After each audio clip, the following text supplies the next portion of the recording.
So yesterday we're trying to compile a list, the list of emails and phone numbers of all the major oil marketers so that we can send an email to them to give us feedback on whether or not they received fuel subsidy from 2016 till 2023. As I was preparing that list, the list was ready.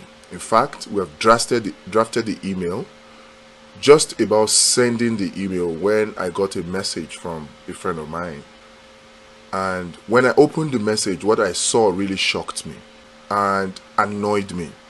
Because when we're talking about the fact that there was no need for this whole fuel subsidy removal in the first place, many people were calling us all kinds of names. And if you go into the mainstream media space, what you hear is people, so-called oil and gas experts that appear to be paid to come and start talking about how fuel subsidy was unbearable for government to bear, that government could no longer sustain it. And in fact, every time I heard this, I was always annoyed. Because from the documents that we obtained about the DSDP arrangement, we knew, and that was when we came out and said that there was no fuel subsidy payment, and that NNPC had not paid any subsidy to anybody. Yet, the Tinubu administration kept insisting that subsidy had to go. And we kept insisting, if there was no fuel subsidy in the first place, if the whole fuel subsidy regime was a fraud, what is the whole point of increasing the pump price of fuel to deal with a fuel subsidy that was a fraud? What is the point? If the fuel subsidy did not exist in the first place, and some people were collecting money in the name of fuel subsidy, and they were coming out openly, according to what the former governor of Bauchi State said, they were coming out in the Aso Rock Villa to meet President Buhari to say that they were tired of making money, of stealing Nigeria's money, that he should remove fuel subsidy. If they knew that the fuel subsidy did not exist, and people were just raising invoices to collect fuel subsidy, if they knew that that was the case, how is increasing the pump price of petrol to make life difficult for average Nigerians, how is that fuel subsidy removal? When what should have been done would have been to go after those that were collecting the fuel subsidy fraudulently to return the monies that they have collected. That would have been the solution. But we're not looking in that direction. I was determined to make sure that we got to the bottom of it and exposed everybody that was involved in the fuel subsidy regime. We have done a list, a compilation of their contact email addresses, and then their phone numbers. So we're going to call and also send them an email. And if they don't respond to the email, we also did a compilation of their addresses. We're going to send them hard copy letters, after which we're going to take them to court. Because we wanted to get to the bottom of it. So what did we do?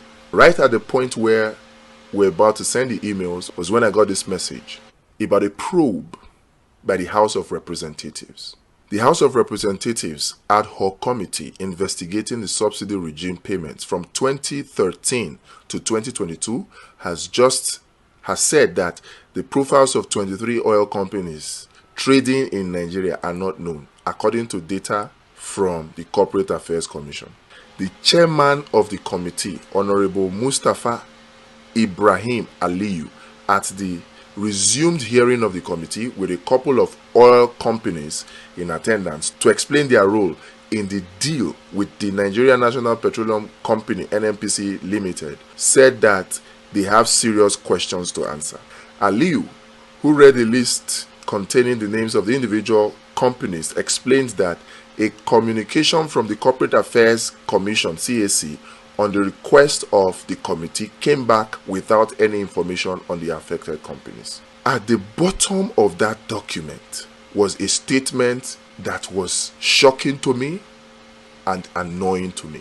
So when I said that there was no fuel subsidy and all the evidences came out to corroborate that fact, that there was no fuel subsidy in the first place and that there was no need to increase any pump price of petrol, because even with the old price of 185, 195 naira per litre, NNPC was already making a profit of over 100 naira per litre. at 195, NNPC was making a profit of over 100 naira per litre. The studies are there, the empirical data are there. In the document that was done, that was presented by Dr. Agbon, it was stated there clearly. But since nobody will believe, since mainstream media will not believe, and the Tinubu administration kept pretending as if there was a fuel subsidy that they removed, we continued, only to find that the House of Representatives had set up an ad hoc committee to investigate this whole DSDP arrangement of the NNPC, and they had investigated this subsidy regime, and they came to some conclusions. And part of it is this annoying one that I will read to you right now, that Tinubu was made aware of, that Buhari was made aware of, yet they still went ahead to dance to the tune of the World Bank and IMF to increase pump price of petrol, to privatize, to devalue Nigeria's naira, to increase the school fees of university and unity schools in the name of signing the student loan bill, to privatize Nigerian company in the name of signing electricity bill. They were just doing all manner of policies to play and dance to the tune of the IMF and the World Bank. They still went ahead despite knowing what I'm going to read to you now. Look at it. Earlier, the committee quizzed representatives of Sahara Energy Resources Limited, Oando PLC, Hyde, and AA Rano, where they took turns to explain contract deals with the NNPC, saying they only lifted crude oil in the direct sale, direct purchase scheme and were not part of the subsidy payment. The oil marketers that were part of the DSDP arrangement, these companies I just mentioned, the Oando, AA Rano, Sahara Resources Limited, they were part of the DSDP arrangement. Now they have come out to say, oh, we only lifted crude oil to give to the refining component of their consortia. And then this consortia brought back refined petrol to give to NNPC, which NNPC now sold to them, that they were not part of any fuel subsidy payment. So what we were even going to send out emails for them to confirm to Nigeria, they have already confirmed to the House of Representatives ad hoc committee that they were not part of any subsidy payment.